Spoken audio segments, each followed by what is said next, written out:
Hi, everybody. Welcome back. We are here for another one of your questions about work. And today, I think folks who've been watching this for a while know, we love having the founders of companies in our portfolio that we've backed. This one's going to get a little meta, lowercase m meta, in the sense that we're going to ask a professional question asker a question. And so for those of you who are here for the first time, I'm Roy. I'm a startup investor in the future of work. What we do here is we have approximately one question per day. Now it's a couple times a week. And you can find our compendium of some of the past questions right there on thisisnotadvice.work. And we ask an expert. So today we've got Guy Cohen, who is the CEO of Wonder, askwonder.com, which oh my gosh, I realized I'm going to mess this up. You're going to have to correct me. A research service in which Bloomberg Beta is an investor, where you can show up and ask any question, and some smart person will go out and research a little dossier for you at a reasonable price, and it comes back. I use it for preparing for meetings and lots of stuff. But one of the places that we often get hung up at work is we don't ask questions. And so the question today, Guy, is how can I ask better questions at work? Thank you for being here. Thank you so much for having me. And you didn't butcher it. You did a great job describing Probably, it. I've only been involved for almost a decade. Amazing. Well, I think it's important that I take a step back here. I've had an obsession and a love affair with questions my entire life. Unfortunately, for my parents growing up and for my wife now, I am insatiably curious. And I've always found that questions have both brought me happiness and also many more things. And so I've forever just believed that questions are the most important tool that we as humans have. And yet so few people have mastered the art of how to ask good questions. And that baffled me, right? Taking a step back, Roy, in all of your years of education, have you ever taken a course on how to be a great question asker? No, I have not. And in fact, I would say many, many times I've realized myself that I was taught not to ask questions unless explicitly invited to ask questions, when in fact a question is the most useful tactic. And just to refer back to a previous This Is Not Advice, we're talking about how do I speak up in a meeting when I'm scared about what to say? I was just in a meeting earlier today where some guy was like, I have some ideas. And it's like, your idea is kind of bombed. But if he had said instead, I'm wondering if this would work, that's a question, but it's so much gentler. Anyway, so that's my learning journey on questions, but that I've now exhausted everything I know about asking questions. Yeah, 100%. And we're going to get from the philosophical to the really practical day-to-day use for questions. But I think it starts with why do questions matter? Why do I care about them? Why do you care about them? The first, obviously, is learning, right? The acquisition of knowledge doesn't just make us better at our jobs, it makes us better people, but there's also the dopamine and all the other good stuff that comes of it. And I think that there's a little told lie that everyone in the ivory tower knows everything, and I just happen to believe that nobody knows anything. And if you follow the nullius in verba quote, right, you just have to treat everything with the respect that nobody really knows what they're doing and everyone's making it up along the way. And if you ask questions, you'll be in a better position than if you pretend to know the answers.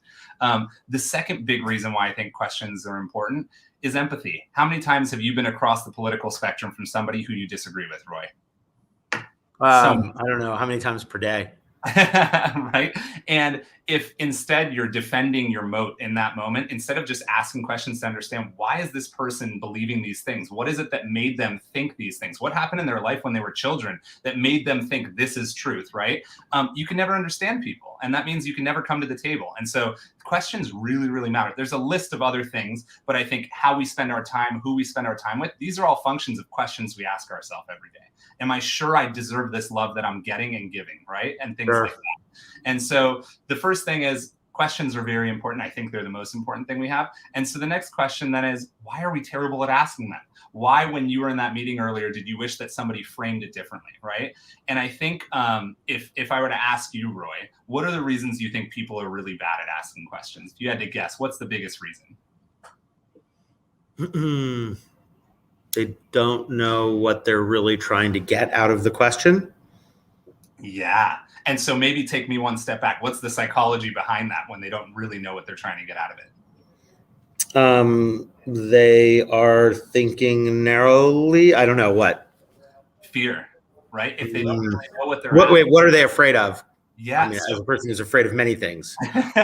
If I don't really know what I'm asking, it means that I'm fearful, at least in some ways, of what the outcome might be, which is if I don't ask this right, Roy will think I'm stupid. Roy's my investor, right? Because when people say there are no stupid questions, of course that's wrong.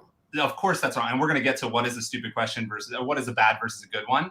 And so I think the first big category is fear. We're afraid of looking bad. We're afraid of rubbing someone the wrong way. We're afraid of not knowing the answer when someone thinks that we should know the answer, right? And we've all been there. To give a practical example, when your boss says, hey, why is our activation metric lower than it should be this month? Your immediate brain is going to jump to, oh, it's because of this and this and this, right? The first thing you should do is not jump to a solution, is step back and say, wait, why is my boss asking me this question? And what do they actually mean? What are they trying to get at? And there are a series of questions you can ask to get to a better outcome before you get there. So the first package is fear. And the second is we're just trained to not ask questions. Throughout your whole life, you're memorizing answers for tests. Your parents are so bored and fed up. And I now, as a parent, see this. My kid asks me why every single day. Eventually, you're like, ugh, it's just how it is, right? Sure. At some point, you're like, I can't take it anymore. And so this is what we call muscle suppression.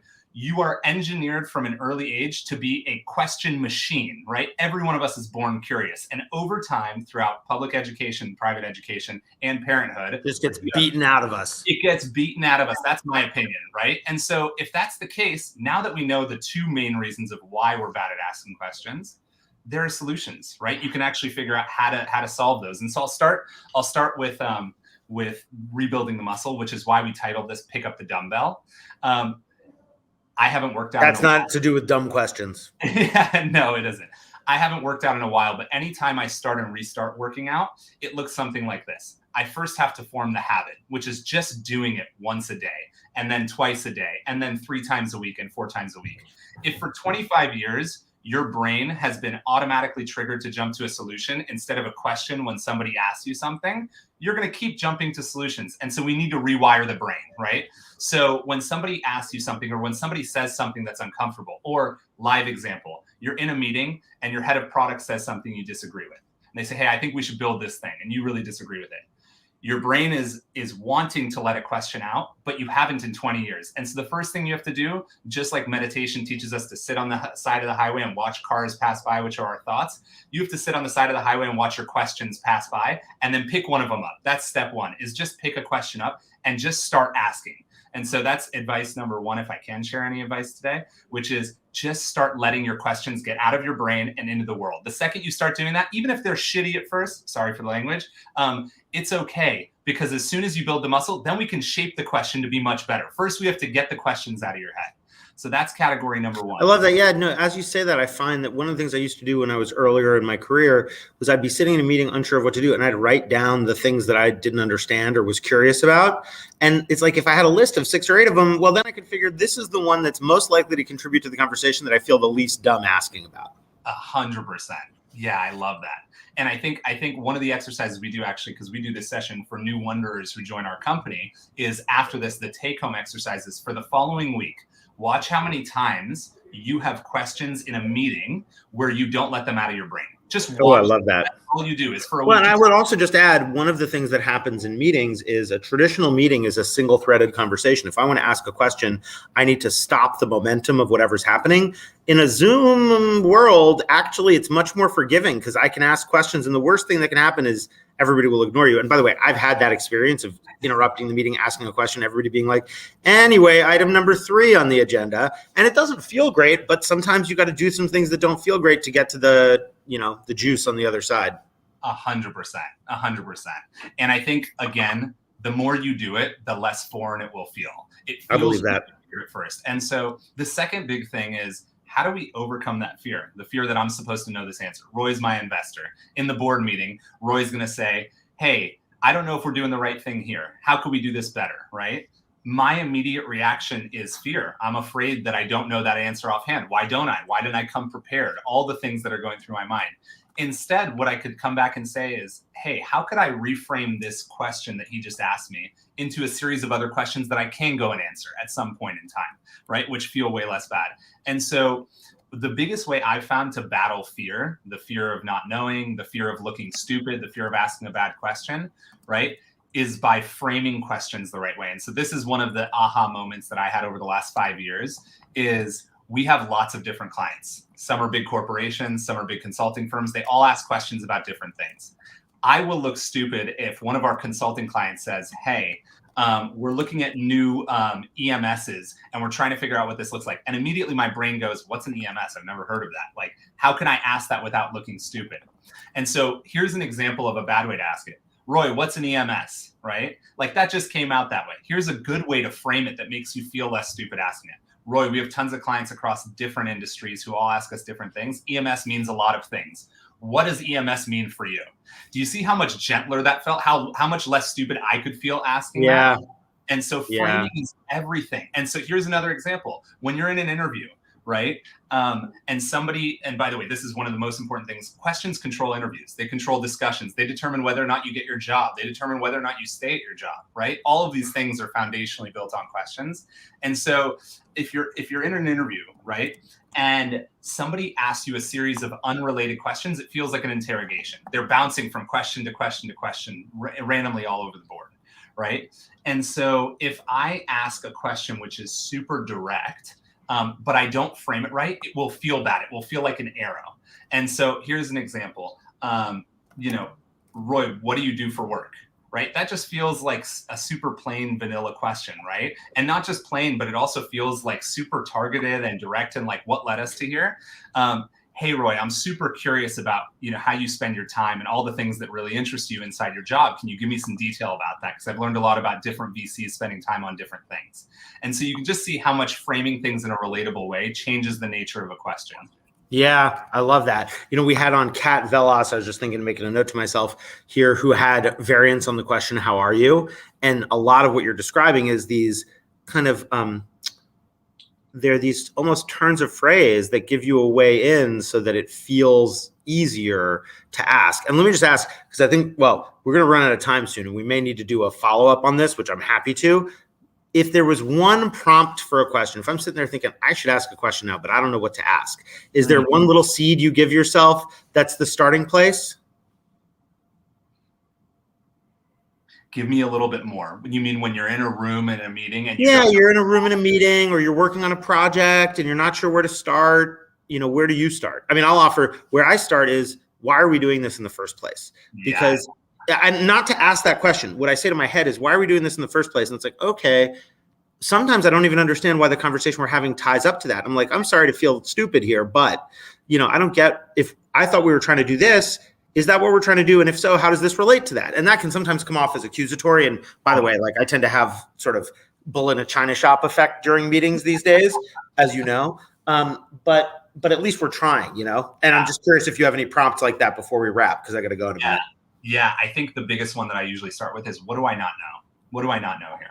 And the second I ask that, it leads to 50 other questions. What do I need to learn more about before I can be used in the conversation? I love that. All right, can we do another one of these? Yeah, of course. I'll end with my favorite question. Please. What lies am I telling myself? Oh, man.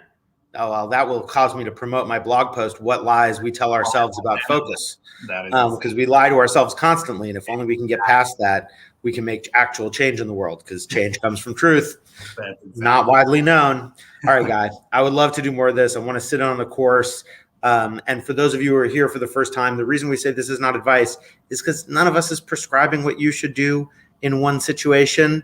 We're just giving you our ways of thinking about it. You got to live your own life. And LinkedIn user agrees. Framing the question different ways helps with reducing the anxiety and the fear, which is like 95% of the ballgame is dropping the shame, which, to be fair, is a little easier for two, straight white guys than often it is for many others. So let's acknowledge our privilege in that. But, practice is probably a thing that works for everybody in different ways. I've just got to guess. If somebody wants to dispute that, I haven't lived in your shoes.